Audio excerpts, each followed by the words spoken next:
Hello, Assalamualaikum students. Welcome once again in our physics class, and I hope you all are good and fine. Now we are going to start this class with the topic of applications of first law of thermodynamics. As you know, guys, in previous class we have started the topic of thermodynamics, and we have discussed the first law of thermodynamics, which is stated that the sum of change in internal energy and thermodynamical work is always equal to the heat supplied to the system. It means that कि अगर हम किसी भी system को heat supply करते हैं तो वो सिस्टम जो है वो क्या करता है, वो हीट जो है वो डिस्ट्रीब्यूट हो जाती है टू पार्ट्स में.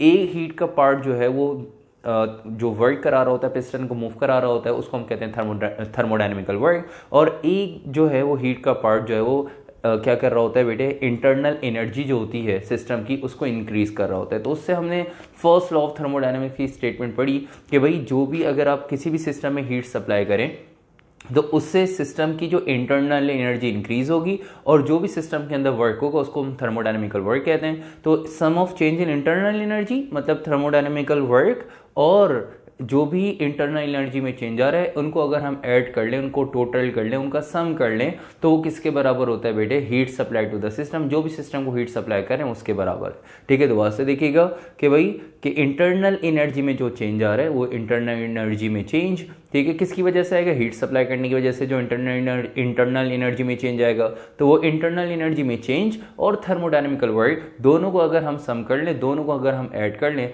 तो वो सम जो है वो किसके बराबर हो जाएगा, heat supply to the system. ये है फर्स्ट लॉ ऑफ थर्मोडायनेमिक्स. ठीक है बेटे. उसके बाद लास्ट क्लास में हमने साइन कन्वेंशन भी डिस्कस की कि भाई अगर आपके पास heat supply to the system है तो डेल्टा क्यू जो है वो आपके पास positive, heat rejected to the system, heat rejected by the system है तो डेल्टा क्यू को हम नेगेटिव लेंगे. इसी तरह इंटरनल एनर्जी अगर इंक्रीज हो रही होगी तो delta U positive, internal energy अगर डिक्रीज हो रही होगी तो डेल्टा यू आपके पास नेगेटिव हो जाएगा. इसी तरह work done by the system, ठीक है, तो delta W positive, work done on the system तो डेल्टा डब्ल्यू जो है वो क्या हो जाएगा, नेगेटिव. ठीक है, तो ये जो है ये हमने साइन कन्वेंशन लास्ट क्लास में डिस्कस किया. उसके बाद उससे रिलेटेड दो न्यूमेरिकल्स भी हमने सॉल्व किए. ठीक है, तो अब आज की क्लास में हम फर्स्ट लॉ ऑफ थर्मोडायनेमिक्स की एप्लीकेशन स्टार्ट करने जा रहे हैं. और फर्स्ट लॉ ऑफ थर्मोडायनेमिक्स की एप्लीकेशन आप देख सकते हैं कि यहाँ पे सामने आपके पास लिखी हुई है कि फर्स्ट लॉ ऑफ थर्मोडायनेमिक्स को किस तरह से हम अप्लाई कर सकते हैं, उनकी एप्लीकेशंस क्या है. ठीक है, तो 5 एप्लीकेशंस हैं आप देख सकते हैं, जिसमें आपके पास आइसोबैरिक प्रोसेस है, एक आपके पास आइसोकोरिक है, आइसोथर्मल प्रोसेस, एडियाबैटिक प्रोसेस, और लास्ट में एक रिलेशन आपने प्रूव करके ड्राइव करके बताना है कि भाई difference between molar specific at constant pressure और molar specific at constant volume. ठीक है, इन दोनों का जो डिफरेंस है वो किसके इक्वल है, वो बराबर है जर्नल गैस कांस्टेंट. ये आर क्या, जर्नल गैस कांस्टेंट. ये लास्ट में इसी एप्लीकेशन से रिलेटेड मतलब फर्स्ट लॉ ऑफ थर्मोडायनेमिक्स के अकॉर्डिंग आपने जो है वो ये रिलेशन जो है वो प्रूव करना होगा. अब ये देखिए ये 5 एप्लीकेशंस हैं जो कि अब हम पढ़ने जा रहे हैं. ठीक है, फर्स्ट लॉ ऑफ थर्मोडायनेमिक्स की, जिसमें आपके पास सबसे पहले देखें क्या कह रहा है, आइसोबैरिक प्रोसेस. ठीक है बेटा, अगर हम बात करते हैं आइसो की तो आइसो मीन्स सेम, ठीक है, और बैरिक मीन्स प्रेशर. ठीक है, तो वो प्रोसेस जिसके अंदर सेम प्रेशर हो, मतलब सेम प्रेशर प्रोसेस, मतलब वो प्रोसेस जिसके अंदर प्रेशर सेम और प्रेशर कांस्टेंट हो, तो उस प्रोसेस को हम बेसिकली आइसोबैरिक प्रोसेस का नाम देते हैं. ठीक है, इसी तरह isochoric, iso means same, choric means volume, मतलब वो प्रोसेस जिसके अंदर वॉल्यूम सेम हो, वॉल्यूम कांस्टेंट हो, उस प्रोसेस को हम बेसिकली आइसोकोरिक प्रोसेस का नाम देते हैं. अब फिर यहाँ पे देखें अगर हम बात करते हैं आइसोथर्मल प्रोसेस, थर्म मीन्स बेटे हीट, मतलब वो प्रोसेस जिसके अंदर हीट सेम हो, हीट जो है वो कांस्टेंट हो, मतलब टेम्परेचर कांस्टेंट हो. तो इसका मतलब क्या है कि इस प्रोसेस के अंदर टेम्परेचर कांस्टेंट है, और इस प्रोसेस को, जिस प्रोसेस के अंदर टेम्परेचर कांस्टेंट हो, टेम्परेचर सेम हो, ठीक है, क्योंकि हीट सप्लाइड अगर सेम है तो टेम्परेचर भी क्या होगा, सिस्टम का सेम होगा, टेम्परेचर कांस्टेंट होगा. तो इसका मतलब इस प्रोसेस को हम आइसोथर्मल प्रोसेस का नाम देते हैं. ठीक है, अगर हम बात करते हैं एडियाबैटिक प्रोसेस, तो एडियाबैटिक प्रोसेस क्या है कि वो प्रोसेस जिसके अंदर प्रेशर, वॉल्यूम और टेम्परेचर तीनों चीज़ों में एक ही वक्त में एक साथ अगर चेंज आ रहा है, उसको हम यहाँ पे एडियाबैटिक प्रोसेस के अंदर स्टडी करते हैं. मतलब आपने देखा पहले प्रोसेस में प्रेशर सेम है, प्रेशर कांस्टेंट है, दूसरे में वॉल्यूम कांस्टेंट है, तीसरे प्रोसेस में आपके पास जो है वो टेम्परेचर कांस्टेंट है. लेकिन अगर इन तीनों चीज़ों में एक ही साथ अगर चेंज आए तो उसको हम एडियाबैटिक प्रोसेस के अंदर स्टडी करेंगे. ठीक है बेटे, उसके बाद एंड में molar specific heat at constant pressure और molar specific heat at constant volume, इन दोनों के डिफरेंस से प्रूव कराएंगे कि ये दोनों, इन दोनों का डिफरेंस जो है वो बराबर है किसके, जर्नल गैस कांस्टेंट के. ठीक है बेटे, तो एक एक करके एप्लीकेशन हम स्टडी करेंगे. स्टार्ट स्टार्ट करते हैं first application which is isobaric process. ठीक है बेटे, तो आइसोबैरिक प्रोसेस की आपने सबसे पहले हेडिंग डाल देनी है। ठीक है, आइसोबैरिक प्रोसेस। अगर हम यहाँ पे बात करते हैं बेटे किसकी, आइसो, ठीक है, तो आइसो मीन्स सेम। ठीक है, अगर हम यहाँ पे बात करते हैं आइसो, तो आइसो मीन्स सेम। ठीक है, और अगर हम बात करते हैं बैरिक मीन्स प्रेशर। ठीक है, तो सेम प्रेशर प्रोसेस, मतलब वो प्रोसेस जिसके अंदर प्रेशर आपके पास क्या हो बेटा, सेम हो, जिसके अंदर प्रेशर आपके पास क्या हो, कांस्टेंट हो, इस तरह के प्रोसेस को हम बेसिकली आइसोबैरिक प्रोसेस का नाम देते हैं। तो आइसोबैरिक प्रोसेस क्या है कि वो प्रोसेस जिसके अंदर प्रेशर सेम हो, प्रेशर कांस्टेंट हो, तो इस तरह के प्रोसेस को हम बेसिकली आइसोबैरिक प्रोसेस का नाम देते हैं। ठीक है बेटे, तो ये फर्स्ट लॉ ऑफ थर्मोडायनेमिक्स की हम बात कर रहे हैं कि आइसोबैरिक प्रोसेस जिसके अंदर प्रेशर क्या है, सेम है। ठीक है, अच्छा, अब प्रेशर सेम है तो अब सबसे पहले हम बात करेंगे इसकी डेफिनेशन की। तो सबसे पहले लिखेंगे डेफिनेशन, फिर उसके बाद हम ये डायग्राम आपके सामने यहाँ पे बनी हुई डायग्राम को हम डिस्कस करेंगे, और उसके बाद फिर इसकी मैथमेटिकल रिप्रेजेंटेशन, और उसके बाद फिर हम इसकी ग्राफिकल रिप्रेजेंटेशन भी स्टडी करेंगे। और अगर प्रेशर सेम हो तो प्रेशर सेम होने की वजह से फर्स्ट लॉ ऑफ थर्मोडायनेमिक्स का रिलेशन क्या बनेगा। ठीक है, तो उसको हम आइसोबैरिक प्रोसेस के अंदर स्टडी करते हैं। फर्स्ट लॉ ऑफ थर्मोडायनेमिक्स के अकॉर्डिंग आपने एक रिलेशन ड्राइव किया था फर्स्ट लॉ ऑफ थर्मोडायनेमिक्स का। ठीक है, अकॉर्डिंग टू द स्टेटमेंट कि sum of change in internal energy plus thermodynamical work, ठीक है, ये किसके बराबर है, heat supply to the system. तो डेल्टा क्यू बराबर है delta U plus delta W. अगर आप लोगों को याद हो तो हमने लास्ट क्लास में फर्स्ट लॉ ऑफ थर्मोडायनेमिक्स का ये रिलेशन ड्राइव किया था कि डेल्टा क्यू बराबर है delta U plus delta W, ये sum of change in internal energy and thermodynamical work. ठीक है, इन दोनों का सम बराबर है heat supply to the system. अब इसी रिलेशन को, इसी फर्स्ट लॉ ऑफ थर्मोडायनेमिक्स के रिलेशन को इन सारे जो आपके पास एप्लीकेशन है उनके अकॉर्डिंग आपने यहाँ पे क्या करना होगा, ड्राइव करना होगा। इसी तरह यहाँ पे आपने आइसोबैरिक प्रोसेस के अंदर भी ये फर्स्ट लॉ ऑफ थर्मोडायनेमिक्स का जो रिलेशन है इसको आइसोबैरिक प्रोसेस के अंदर के अकॉर्डिंग भी आपने यहाँ पे क्या करना होगा, ड्राइव करना होगा कि अगर आपके पास प्रेशर क्या है, कांस्टेंट हो जाए, प्रेशर सेम हो जाए और हीट सप्लाई करें तो उससे जो है इंटरनल एनर्जी और थर्मोडायनेमिकल वर्क में क्या चेंज आएगा और फर्स्ट ऑफ थर्मोडायनेमिक का रिलेशन क्या बनेगा, वो आज की क्लास में हम देखेंगे। ठीक है बेटे, तो सबसे पहले हम बात करते हैं आइसोबैरिक प्रोसेस की डेफिनेशन की। तो एक लाइन में छोटी सी डेफिनेशन लिख लिएगा। तो अब तक आप लोगों को पता लग गया होगा कि आइसोबैरिक प्रोसेस क्या है, इसके अंदर हम क्या पढ़ेंगे। तो आइसोबैरिक प्रोसेस वो प्रोसेस है जिसके अंदर जो है वो प्रेशर जो है वो क्या होता है बेटा, कांस्टेंट होता है। तो इस प्रोसेस को हम बेसिकली आइसोबैरिक प्रोसेस का नाम देते हैं। तो आपने आइसोबैरिक प्रोसेस की हेडिंग डाल दी है, ठीक है, और हेडिंग डालने के बाद आपने सबसे पहले डेफिनेशन की हेडिंग डालनी है और आइसोबैरिक प्रोसेस की डेफिनेशन जो है वो लिखना स्टार्ट करें। तो आइसोबैरिक प्रोसेस में लिख लिएगा, it is a process in which applied pressure is always remains constant. It is a process in which applied pressure is always remains constant. It is a process in which applied pressure is always remains constant. ठीक है बेटे, definition में आपने लिखा कि भाई वो process जिसके अंदर प्रेशर कांस्टेंट होता है, अप्लाइड प्रेशर कांस्टेंट होता है, इस प्रोसेस को हम आइसोबैरिक प्रोसेस का नाम देते हैं। अब हम बात करते हैं इसकी डायग्राम की। डायग्राम के बाद हम आएंगे इसकी एक्सप्लेनेशन पे, ठीक है। तो अगर हम बात करते हैं डायग्राम की, तो डायग्राम जरा देख लीजिएगा कि आपके पास दो कंटेनर यहाँ पे बने हुए हैं, ठीक है। ये इसकी इनिशियल स्टेट है और ये इसकी है फाइनल स्टेट। इनिशियल स्टेट पर आप देख सकते हैं पिस्टन ये आपके पास यहाँ पे, ठीक है, ये मूवेबल पिस्टन है, ठीक है, और जो है प्रेशर जो है वो यहाँ पे कांस्टेंट रहेगा, चाहे वो इनिशियल स्टेट हो चाहे वो फाइनल स्टेट हो, ठीक है। तो यहाँ पे एक इनिशियल स्टेट में आप देख सकते हैं कि एक पिस्टन लगी हुई है, अंदर गैस फिल हुई हुई है और इस गैस को हम आइडियल गैस का नाम देते हैं। और इस इनिशियल स्टेट पे जो इनिशियल स्टेट पे, ठीक है, कंटेनर का जो वॉल्यूम है उस वॉल्यूम को यहाँ पे हम V1 और इनिशियल स्टेट पे जो टेम्परेचर है इसको हम यहाँ पे T1 का नाम देंगे, ठीक है। तो इनिशियल स्टेट पे जो वॉल्यूम है उसको आपने V1 का नाम दिया और इस वक्त जो टेम्परेचर है उसको आपने T1 का नाम दिया, और प्रेशर जो है उसको P1 और का नाम नहीं देंगे क्योंकि प्रेशर यहाँ पे आपके पास कांस्टेंट ही रहेगा। फिर आप क्या करते हैं, हीट सप्लाई करते हैं, ठीक है, सिस्टम पे हीट सप्लाई करते हैं और इस हीट को आपने डेल्टा Q और बल्कि यहाँ पे इसको, क्योंकि यहाँ पे प्रेशर कांस्टेंट है, इस हीट को आप डेल्टा QP से रिप्रेजेंट करेंगे। मतलब वो आप हीट सप्लाई कर रहे हैं उस सिस्टम पे जिस सिस्टम पे प्रेशर कांस्टेंट है। जब भी बात करेंगे हम डेल्टा क्यूपी की, तो डेल्टा क्यूपी मतलब वो अमाउंट ऑफ हीट सप्लाइड, ठीक है, उस सिस्टम को हीट सप्लाई करें जिसमें प्रेशर जो है वो क्या होता है बेटा, कांस्टेंट। तो उस अमाउंट ऑफ हीट को, ठीक है, उस हीट सप्लाई को हम डेल्टा क्यूपी से रिप्रेजेंट करते हैं। किससे रिप्रेजेंट करते हैं? डेल्टा क्यूपी से रिप्रेजेंट करते हैं। तो आपने देखा कि भाई आपने हीट सप्लाई की, ठीक है, और हीट सप्लाई करते जब इनिशियल स्टेट पे हीट सप्लाई की, तो इनिशियल स्टेट पे वॉल्यूम आपके पास है बेटा V1 और टेम्परेचर इनिशियल स्टेट पे क्या होगा बेटा T1। जैसे हीट सप्लाई करेंगे, हीट सप्लाई करने से इंटरनल प्रेशर बढ़ेगा, इंटरनल प्रेशर बढ़ेगा, इंटरनल एनर्जी बढ़ेगी, इंटरनल एनर्जी बढ़ेगी तो इंटरनल टेम्परेचर बढ़ेगा, टेम्परेचर बढ़ने से क्या होगा, इंटरनल प्रेशर बढ़ने से क्या होगा कि जो पिस्टन है ये मूव करते हुए ऊपर चली जाएगी। तो आप देख सकते हैं फाइनल स्टेट में कि हीट सप्लाई करने से ये पिस्टन मूव करते हुए इंटरनल प्रेशर बढ़ने की वजह से ये पिस्टन मूव करते हुए ऊपर चली गई। जैसे पिस्टन मूव करते ऊपर गई तो यहाँ पे जो इनिशियल स्टेट पे वॉल्यूम V1 था, ठीक है, अब वो वॉल्यूम जो है वो V1 से बढ़ के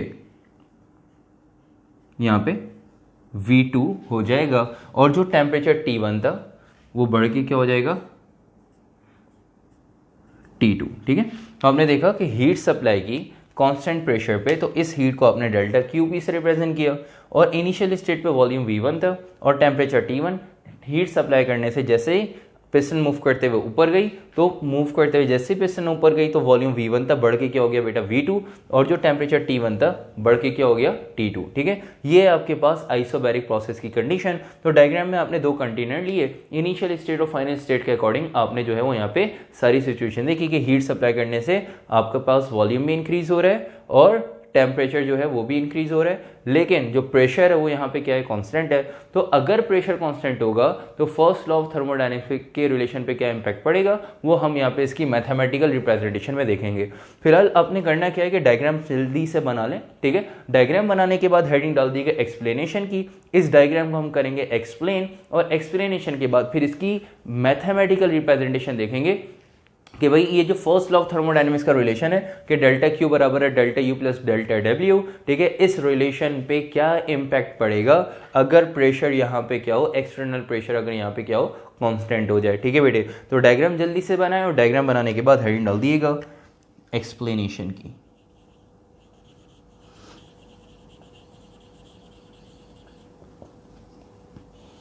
ठीक है। एक्सप्लेनेशन के हेडिंग डाल दें। आई होप आप लोगों ने डायग्राम बना ली होगी। एक्सप्लेनेशन के हेडिंग डाल दें। हम एक्सप्लेनेशन लिखना स्टार्ट कर रहे हैं, ठीक है बेटे। तो एक्सप्लेनेशन लिखना स्टार्ट करें, बस डायग्राम को अपनी वर्डिंग में एक्सप्लेन करना है। आप लोग इससे पहले भी करते हुए आए हैं, ठीक है, आप लोग खुद भी एक्सप्लेन इसको कर सकते हैं, ठीक है। तो जल्दी से एक्सप्लेनेशन की लिखना स्टार्ट करें। Consider a container, consider a container filled with an ideal gas, consider a container filled with an ideal gas, consider a container filled with an ideal gas and a piston fitted in it. Consider a container filled with an ideal gas and a piston fitted in it, and a piston fitted in it. Full stop. आगे लिखना start करें। At initial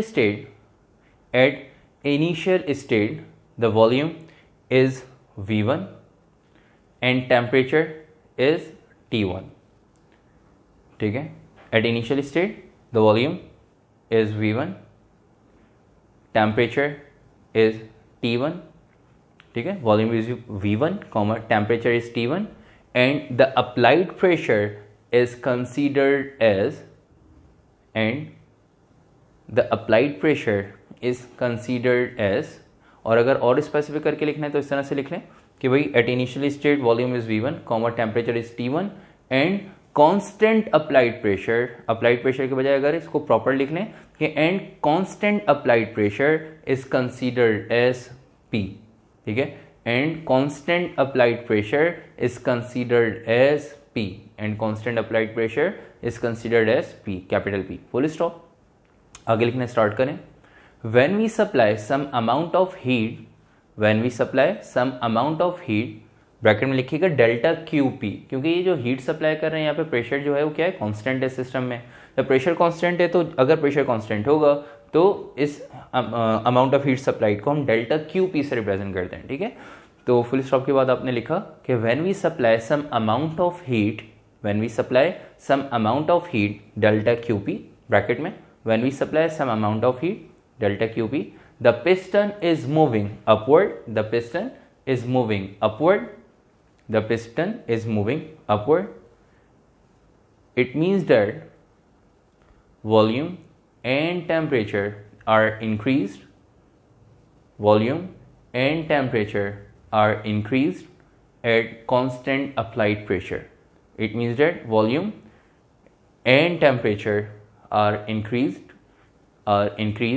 at constant applied pressure, and volume and temperature are increased at constant applied pressure. Full stop. ठीक है बेटे, यहाँ तक आके explanation आप लोग की हो गई कंप्लीट. एक्सप्लेनेशन आप लोग ने लिख ली, डायग्राम को अपनी वर्डिंग में कर दिया एक्सप्लेन. अब चलते हैं इस रिलेशन की तरफ. ये फर्स्ट लॉ ऑफ थर्मोडायनेमिक्स का जो रिलेशन है उस पर क्या इंपैक्ट पड़ेगा अगर जो है वो प्रेशर जो है वो क्या हो जाए बेटा, कांस्टेंट हो जाए. तो हैंड डाल दिएगा जल्दी से मैथमेटिकल रिप्रेजेंटेशन की. और मैथमेटिकल रिप्रेजेंटेशन हम किसकी कर रहे हैं, आइसोबैरिक प्रोसेस की. लेकिन किसके according, first law of thermodynamics के, क्योंकि बेटा ये आइसोबैरिक प्रोसेस एप्लीकेशन है फर्स्ट लॉ ऑफ थर्मोडायनेमिक्स की. ठीक है बेटे, तो हैंड डाल देगा मैथमेटिकल रिप्रेजेंटेशन की. और मैथमेटिकल रिप्रेजेंटेशन के हैंड डालने के बाद सबसे पहले हम यहाँ पे रेफरेंस देंगे कि from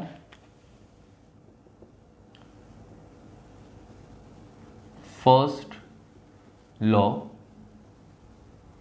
of thermodynamics.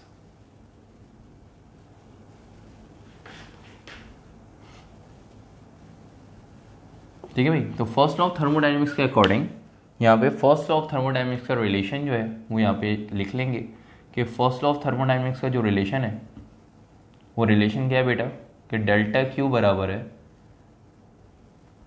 Delta U plus delta W. ठीक है, ये फर्स्ट लॉ ऑफ थर्मोडायनेमिक्स का रिलेशन है. कि फर्स्ट लॉ ऑफ थर्मोडायनेमिक्स का रिलेशन आपने यहाँ पे लिख लिया, रेफरेंस ऊपर दे दिया from first law of thermodynamics. उसका रिलेशन आपने लिख लिया, डेल्टा क्यू बराबर है delta U plus delta W. फिर यहाँ पे रेफरेंस देंगे अकॉर्डिंग टू द कंडीशन या अकॉर्डिंग टू द डायग्राम,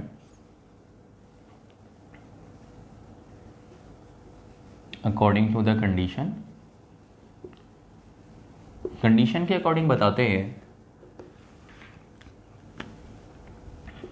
कि भाई डेल्टा क्यू जो है ये बराबर है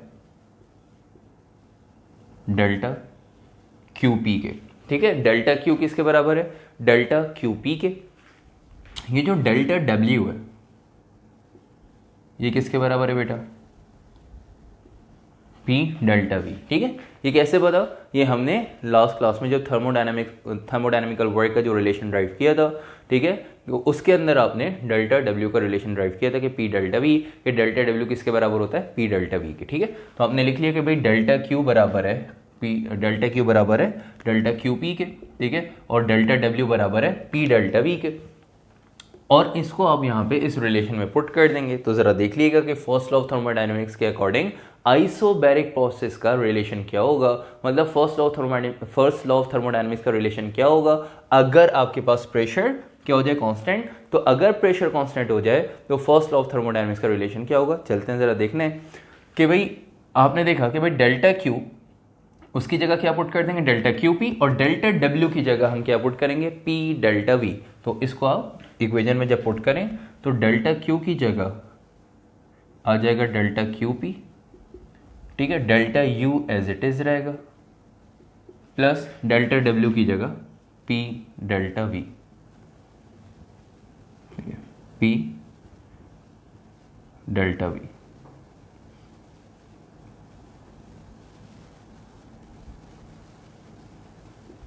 ठीक है, तो ये आपके पास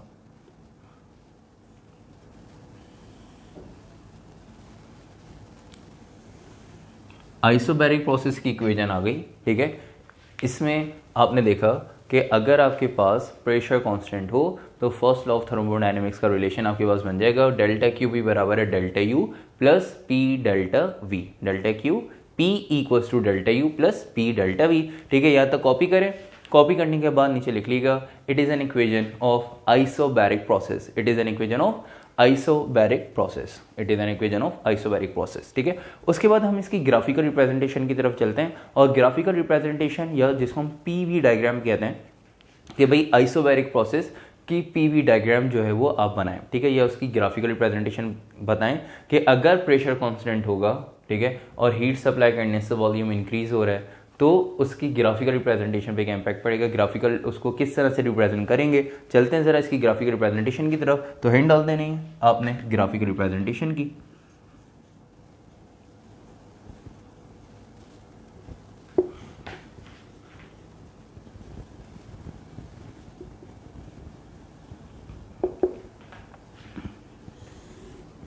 ग्राफिकल रिप्रेजेंटेशन का है या पी वी डायग्राम का है, एक ही बात है बेटा।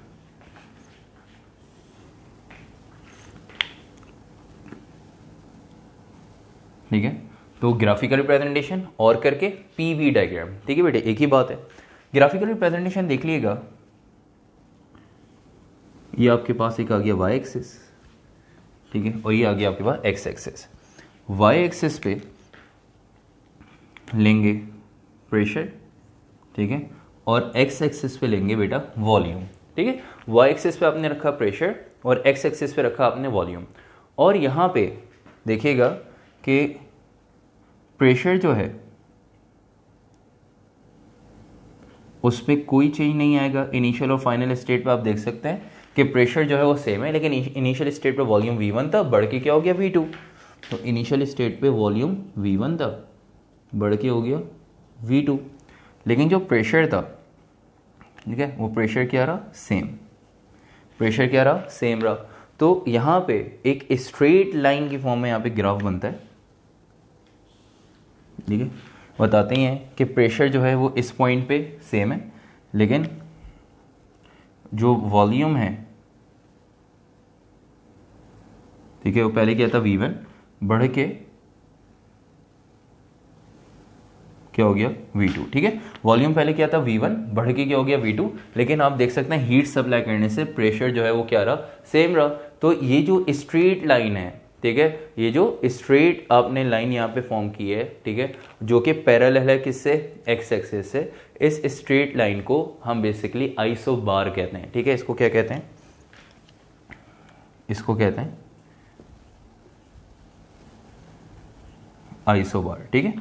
तो ये हॉरिजॉन्टल लाइन जो है, ठीक है, जो कि पैरेलल है किससे, एक्स एक्सिस से, पैरेलल है वॉल्यूम से, इसको हम कहते हैं क्या, आइसोबार। इट मीन्स डैट कि यहाँ पे हीट सप्लाई करने से प्रेशर जो है वो इंक्रीज नहीं हो रहा, प्रेशर कांस्टेंट है, ठीक है। प्रेशर यहाँ पे आपके पास कांस्टेंट है, जबकि वॉल्यूम इंक्रीज हो रहा है। पहले वॉल्यूम क्या था V1, बढ़ के क्या हो गया V2, ठीक है। हीट सप्लाई करें, ठीक है, और प्रेशर जो है वो यहाँ पे क्या होगा, कांस्टेंट रहेगा, लेकिन वॉल्यूम क्या है, इंक्रीज हो रहा होगा। इनिशियल स्टेट पे वॉल्यूम V1 था, बढ़ के V2 हो गया, लेकिन प्रेशर क्या आ रहा, सेम। तो हमने देखा ये स्ट्रेट लाइन ये बता रही है कि प्रेशर जो है वो आपके पास क्या है, कांस्टेंट है, ठीक है, जबकि वॉल्यूम जो है वो क्या हो रहा है, इंक्रीज हो रहा है। और इस स्ट्रेट लाइन को जो कि पैरेलल है एक्स एक्सिस से, ठीक है, ये आपके पास कौन सा एक्सिस है भाई, ये एक्स एक्सिस है, ठीक है, और ये आपके पास वाई एक्सिस है। तो वो लाइन जो कि एक्स एक्सिस से आप देख सकते हैं, एक ही लाइन यहाँ पे आपने बनाई है, ठीक है, जो कि पैरेलल है एक्स एक्सिस से, वो ये बता रही है कि यहाँ पे प्रेशर जो है वो कांस्टेंट है, ठीक है, और वॉल्यूम क्या हो रहा है बेटा, इंक्रीज हो रहा है। तो अब यहाँ पे आप जो है वो ग्राफिकल रिप्रेजेंटेशन, मतलब इसको ग्राफिकली प्रेजेंट करने के बाद आप एक लाइन नीचे लिख सकते हैं, ठीक है, कि भाई, और आपने बताया कि इस स्ट्रेट लाइन को आइसोबार कहते हैं। तो हम यहाँ पे लिख सकते हैं कि ये ग्राफिकल रिप्रेजेंटेशन के बाद एक लाइन नीचे लिखिएगा कि above straight line parallel to the X axis, above straight line parallel to the x axis shows that above straight line parallel to the x axis shows that applied pressure on the system is constant.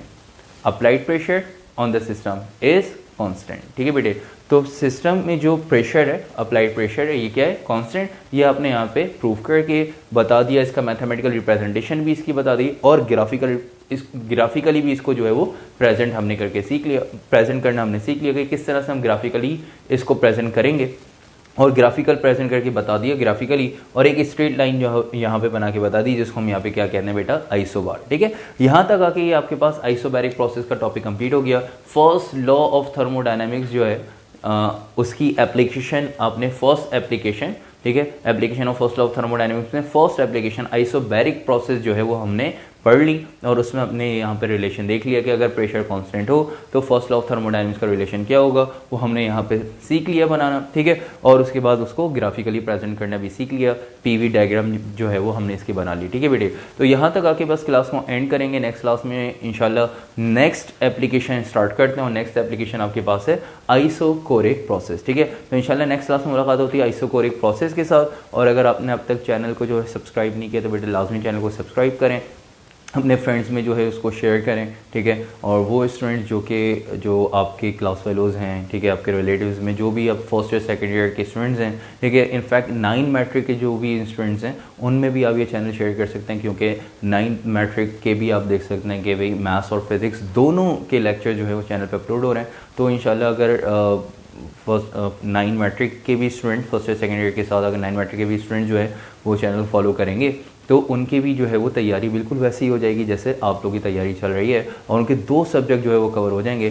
कौन से, matric और 9 के जो maths और physics दोनों, 9 matric के जो students हैं मैथ्स और फिज़िक्स दोनों उनका कोर्स जो है वो यहाँ पे अपलोड होगा, और अगर वो उसको फॉलो करते हैं तो 100% उनकी तैयारी हो जाएगी। ठीक है बेटे, तो आपके जो भी जूनियर्स हैं 9 मैट्रिक फर्स्ट ईयर में, तो उनको भी आपने जो है वो ये चैनल को शेयर करना है। ठीक है, उनसे बताना है, उनको बताना है कि ये इसको अगर फॉलो करेंगे तो उनके जो है वो 100% जो है इंशाल्लाह मैथ्स और फिजिक्स की तैयारी हो जाएगी जिस तरह से आप लोगों की हो रही है। ठीक है बेटे, तो इंशाल्लाह नेक्स्ट क्लास में मुलाकात होती है, तब तक के लिए अपना ख्याल रखिएगा। अल्लाह हाफिज़।